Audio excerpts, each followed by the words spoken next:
வணக்கம் ஃப்ரெண்ட்ஸ், இன்றைக்கி செய்ய போகிறது பானிபூரி. பானிபூரி ஹெல்த்தியான டிஷ்ஷு. இதில் இருக்கிற பானி தான் ரொம்ப ஹெல்த்தியானது. வாங்க இதை எப்படி செய்யலான்னு பார்க்கலாம். இதுக்கு முன்னாடி இந்த வீடியோ பிடிச்சிருந்தா சப்ஸ்கிரைப் பண்ணுங்கள். இதுக்கு தேவையான பொருட்கள் ஒரு கப்பு கோதுமை மாவு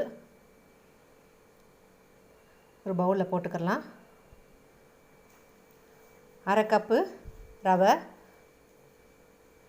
ரவையை வறுக்கல பச்சையாக சேர்த்துருக்கேன். தேவையான அளவு உப்பு சேர்த்துக்கலாம். கையில் எடுத்துக்கோங்க, ஒரு பிஞ்சு சோடா உப்பு, இதெல்லாம் சேர்த்துக்கலாம். இப்போ இதை தண்ணி ஊற்றி பிசைஞ்சுக்கலாம். கொஞ்சம் கொஞ்சமாக தண்ணி சேர்த்து பூரி மாவு பதத்துக்கு பிசைஞ்சு விட்டுக்கலாம். ஈக்குவலாக ரவை கூட சேர்த்துக்கலாம். அதுக்கு மாவு பிசைஞ்சது. அதுக்கப்புறம் இந்த பானி செய்கிறதுக்கான பொருட்கள் என்னென்னா புதினா, வெல்லம், பச்சை மிளகாய், இஞ்சி ஒரு துண்டு, மல்லித்தலை, கொஞ்சோண்டு புளிக்கரைசல். இப்போ மிக்ஸி ஜாரில் புதினா இலையும் மல்லி இலைகளையும் சேர்த்துக்கலாம். அதோடு எடுத்து வச்ச பச்சை மிளகாய், இஞ்சி சேர்த்து அரைச்சிக்கலாம். அரைச்சி வந்தாச்சு. இது கூட தண்ணி சேர்த்து ஒரு பவுலில் வடிகட்டி வச்சுக்கலாம். வடிகட்டிக்கலாம்.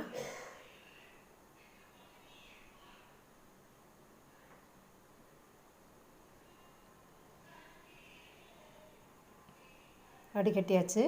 இது கூட எடுத்து வச்சுருக்கிற வெல்லத்தை சேர்த்துக்கலாம். அதோட கரைச்சி வச்ச புளிக்கரைசலையும் கொஞ்சமாக சேர்த்துக்கலாம். தேவைப்படுச்சுன்னா மறுபடியும் சேர்த்துக்கலாம். அதோட சாட் மசாலா கொஞ்சம் சேர்த்துக்கலாம். தேவையான அளவு உப்பு சேர்த்துக்கலாம்.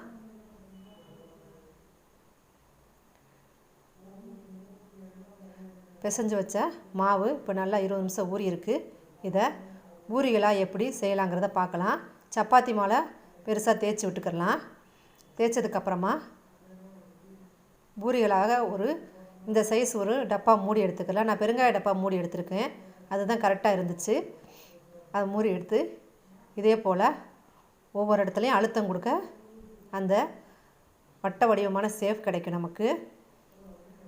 இப்படி எல்லா இடத்துலையும் செஞ்சு பூரிகளை பாருங்கள். இப்படி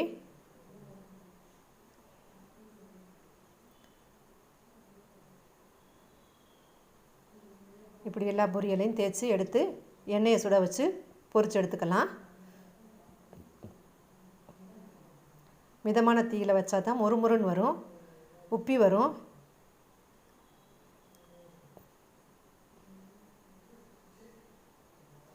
எல்லா பூரிகளும் நல்லா உப்பி வந்திருக்கு. லேசாக பெரட்டி விட்டு மிதமான தீயில் வைங்க, அப்போ தான் மொறுமொறுப்பு கிடைக்கும். ஹை ஃப்ளேமில் இருந்தால் கறி போயிடும்.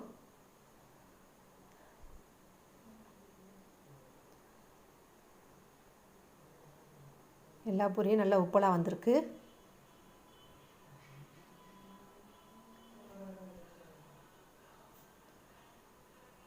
இப்போ நல்லா உப்பி வந்திருக்கு. இதை எடுத்துடலாம். எடுத்து நடுவில் லேசாக அழுத்தம் கொடுத்தா இப்படி ஒரு துவாரம் விழுகும். எல்லா பூரிகளையும் இது மாதிரி செஞ்சுக்கலாம்.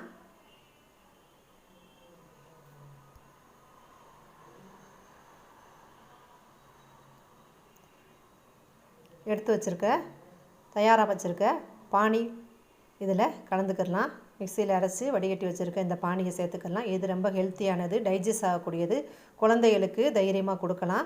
ஈவினிங் ஸ்நாக்ஸாக கொடுத்தா ரொம்ப நல்லாயிருக்கும். கொஞ்ச நேரத்தில் நல்லா பசி எடுக்கும். நல்ல ஒரு ஹெல்த்தியான பானிபூரிலே மெயினானது பானி தாங்க. இதை எல்லா பூரியிலையும் உள்ளே விட்டுக்கலாம்.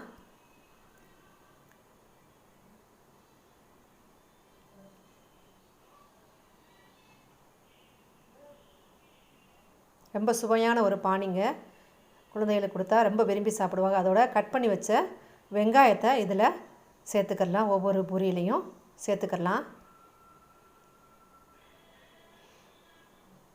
சேர்த்துக்கோங்க. அதோட கொஞ்சமாக பொரி சேர்த்துக்கலாம்.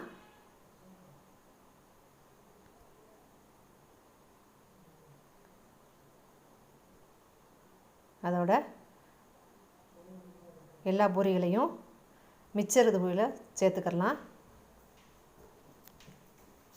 இதுதாங்க பானிபூரி. உங்களுக்கு பிடிச்சிருந்தா சப்ஸ்கிரைப் பண்ணுங்கள், லைக் பண்ணுங்கள், குழந்தைகளுக்கு கொடுங்க. வணக்கம் ஃப்ரெண்ட்ஸ். ரொம்ப சுவையான ஒரு ஹெல்த்தியான இது ஒரு டிஷ்ஷு, குழந்தைகளுக்கு செஞ்சு கொடுக்கலாம்.